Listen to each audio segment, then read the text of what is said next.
Guys welcome to e school and college. अभी हम solve करने वाले हैं क्वेश्चन नंबर फर्स्ट। एक्सरसाइज है 7.2 कोऑर्डिनेट ज्योमेट्री और इसमें है section formula application. Section formula apply होगा इसमें एक्स और वाई की वैल्यू निकालनी है। सेक्शन फार्मूला यही है m1 x2 plus m2 x1 m1 plus m2 upon में है। उसके बाद y का आपको वैल्यू निकालने के लिए m1 y2 plus m2 y1 upon m1 plus m2। इससे y का और इससे x का कोऑर्डिनेट निकल जाएगा। तो देखिए चलिए देखते हैं कि सॉल्यूशन कैसे होगा। प्रॉब्लम हो तो आप सवाल करें। Thank you so much.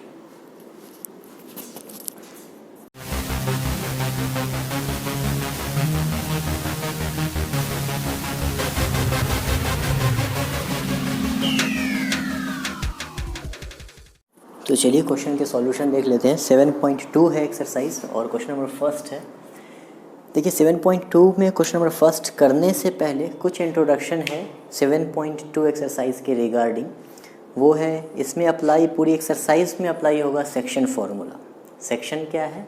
जब अलग अलग हिस्सों में किसी को डिवाइड करते हैं, सेक्ट हिस्सा हुआ, सेक्शन अनुभाग हुआ, कोई हिस्से को कहते हैं सेक्शन। ठीक है, पहले आप थोड़ा इंट्रोडक्शन देख लें 7.2 के बारे में। इसमें अप्लाई होगा सेक्शन फार्मूला। इसका एक डेरिवेशन भी है कि किस तरह से फार्मूला निकला, वो हम आपको बता सकते थे। बहुत आसान है लेकिन ज़रूरत नहीं है आपको याद रखने की इसमें। लेकिन एनसीईआरटी बुक में अगर आप देखें तो पीछे देख लें, इसमें एक लाइन होगी, फिर लाइन को आपको कार्टेशियन प्लेन पर मिला देना है, दो ट्रायंगल का फॉर्मेशन हो जाएगा, ट्रायंगल सिमिलर होगा तो उनके साइड का जो रेशियो है वो इक्वल होगा। इक्वेट करके आप वही डिस्टेंस फार्मूला से x2 माइनस x1, फिर आपको फार्मूला निकल जाएगा कि x की वैल्यू जो है, x अगर आपको फाइंड आउट करना है कोऑर्डिनेट तो m1 x2 plus m2 x1 upon m1 plus m2। ये जो फार्मूलाज हैं, डेरिवेशन आपको करने की ज़रूरत है नहीं, तो इसलिए मैं डेरिवेशन नहीं बता रहा हूँ, बस कुछ इंट्रोडक्शन ज़रूरी है। देखिए मान लीजिए एक पाथ है या a से लेकर b तक एक लाइन है, a से लेकर b तक एक लाइन है। इसमें एक पॉइंट हमने लगा दिया यहाँ p। ठीक है, ये यहाँ से a से लेकर p तक का जो डिस्टेंस है वो मान लेते हैं p से लेकर जो b तक का डिस्टेंस है उसका आधा है, या यूँ कहें कि a से लेकर p तक का जो डिस्टेंस है जितना है इसका 2 गुना p से लेकर b तक का डिस्टेंस है। ठीक है, यानी कि अगर ये एक पार्ट है तो इसका 2 गुना 2 इंटू 1, यानी कि ये 2 पार्ट हो जाएगा। ठीक है, यानी कि रेशियोज़ इसमें क्या होगा कि रेशियोज़ गिवन होगा। ठीक है, कि एक लाइन है और उस लाइन को कोई एक पॉइंट जो है वो विभाजित कर रहा है, डिवाइड कर रहा है, और उस पॉइंट का कोऑर्डिनेट निकालना होगा।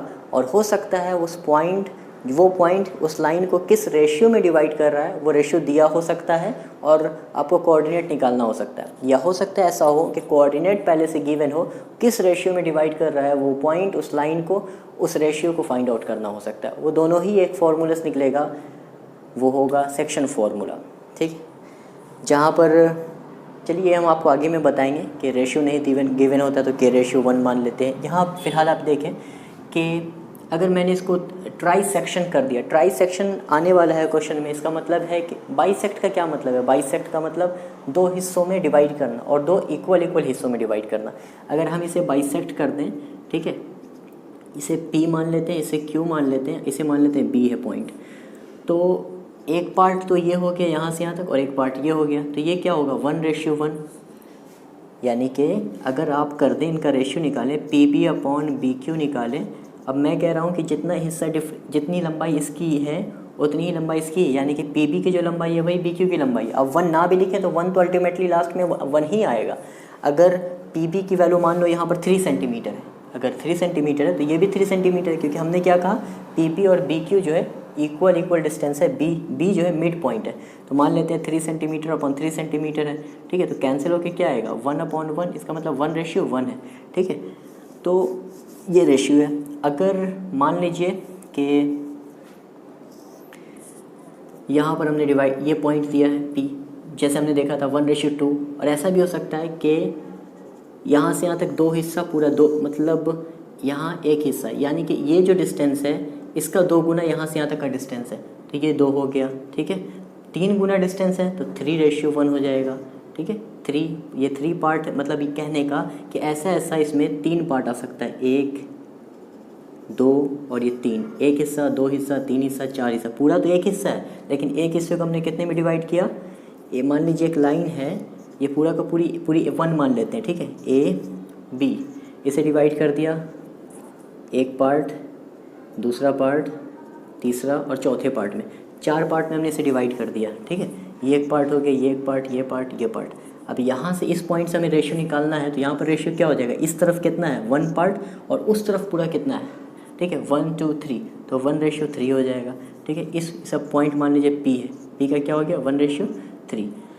अब इसे मान लेते हैं Q है, Q अब 1 और 2 इधर पार्ट है, 1 और 2 इधर पार्ट है, 2:2 का क्या मतलब है 1:1 ही हो जाएगा, 2/2 डिवाइड होके 2 1 2 2 1 2 हो जाएगा।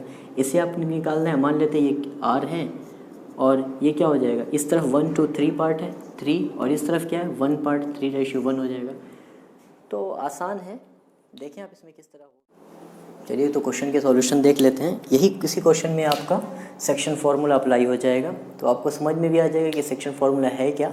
x के लिए जो निकालते हैं section formula m1x2 + m2x1 upon m1 + m2। देखिए क्वेश्चन क्या कह रहा है वो देख लेते हैं। Find the coordinate of the point, उस पॉइंट का कोऑर्डिनेट निकालिए विच divide the join of -17 and 4 -3, जो कि डिवाइड करता है उस पॉइंट को, उस लाइन को जो जुड़ा हुआ है किससे, जिसका पहला कोऑर्डिनेट है -17 और 4 -3। तो एक लाइन ड्रॉ कर लेते हैं। देखिए एक पॉइंट ये है, लाइन ने ऐसा कुछ नहीं कहा कि लेकिन कहा -1 और 7 एक कोऑर्डिनेट है और 4 और -3 दूसरा कोऑर्डिनेट है। ये एक पॉइंट है जिसमें x की वैल्यू y की वैल्यू, दूसरा पॉइंट है जिसमें x की वैल्यू y की वैल्यू, इन दोनों को ज्वाइन कर दिया। अब इनको ज्वाइन करने के बाद एक पॉइंट है जो मान लेते हैं P है, ठीक है, जो डिवाइड करता है इस ज्वाइनिंग लाइन को, ज्वाइनिंग पॉइंट को। तो इसका जो जिस रेशियो पर डिवाइड कर रहा है वो रेशियो है 2:3, यानी कि इस तरफ का जो पार्ट है वो 2 हिस्सा है, इस तरफ का जो हिस्सा है वो 3 है, 3 पार्ट है, ठीक है। इनका भी नाम देते हैं, ये A है और ये B मान लेते हैं, ठीक है। अब आपको P का कोऑर्डिनेट निकालना है, वही सेक्शन फार्मूला अप्लाई करके निकले होएगा। देखिए कैसे, तो यहाँ पर क्या हो जाएगा, इसे मान लेते हैं x1 और ये है y1, x1 आपका -1, y1 7 और ये x2 और y2, ठीक है। जिस रेशियो में डिवाइड होता है पहले वाले रेशियो को m1 का नाम दे देते हैं, m1 = 2 हो गया और m2 = क्या हो गया 3, ठीक है। ये m1 रेशियो m2 में डिवाइड हो रहा है, ठीक है, m1 रेशियो m2, ठीक है, m1 2 और 3 हो गया। देखिए P पॉइंट का आपको क्या निकालना है, कोऑर्डिनेट, मतलब एब्सीसा और ऑर्डिनेट, यानी कि x की वैल्यू और y की वैल्यू।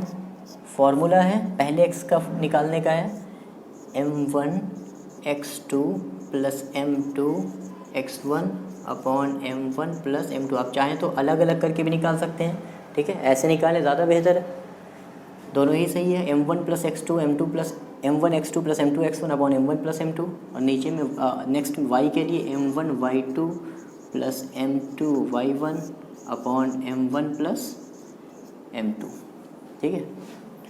बस वैल्यू को पुट कर दीजिए, इस हिस्से की वैल्यू को आप पुट कर देंगे, जो वैल्यू आएगा, जो भी पॉइंट आएगा, जो वैल्यू आएगा वो होगी x की वैल्यू, ठीक है। इसे पुट वैल्यू, जितनी भी वैल्यू m1 की वैल्यू, y2 की वैल्यू, m2 की वैल्यू, y1 की वैल्यू, m1 + m2 की वैल्यू पुट कर दें। जो आपका आंसर आएगा, जो यहाँ पर सॉल्यूशन आएगा, जो भी आएगा, ठीक है, पॉइंट, वो आपकी y की वैल्यू हो जाएगी, ठीक है।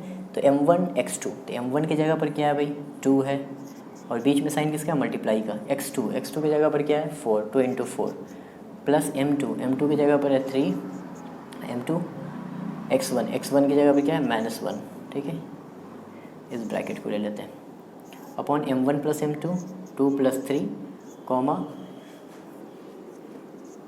m1y2, यानी कि 2 × y2 क्या है आपका -3 प्लस m2 क्या है 3 × y1 की जगह पर है 7 अपॉन क्या है m1 + m2, same as that of x, ठीक है, सेम होगा इस हिस्से की तरह।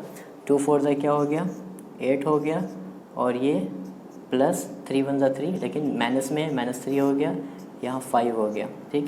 2 3 ज़ा 6 -6 प्लस 3 7 ज़ा 21, ये क्या हो गया 5 हो गया, ठीक है। अब देखिए 8 + -3 अपॉन 5 या -6 + 21, इसे कुछ नहीं किया, एज इट इज़ छोड़ दिया क्योंकि एक साथ दोनों को सॉल्व कर देंगे। 8 - 3 ये हो जाएगा आपका 5 और नीचे में 5, -6 + 21, माइनस प्लस माइनस मतलब माइनस होगा, 21 से 6 जाएगा, ये हो जाएगा 15 और अपॉन 5। ठीक है, इसे आप अगर कैंसिल कर दें 5 × 5, 5 × 5, 5 × 5, 5 × 15, तो क्या आ गया आपका 1,3। ठीक है, निकल गया आपका। यानी कि P पॉइंट की x और y की वैल्यू कितनी आ गई 1 और 3, x की वैल्यू आ गई 1 और y की वैल्यू कितनी आ गई 3। ठीक है, तो बस ऐसे ही है, इसी तरह बनेगा ऐसे ही, और इसी तरह सेकेंड पार्ट, थर्ड पार्ट, सारा सॉल्यूशन इसी तरह। तो ठीक है, तो नोट डाउन कीजिए। अभी के लिए इतना ही। Thank you so much.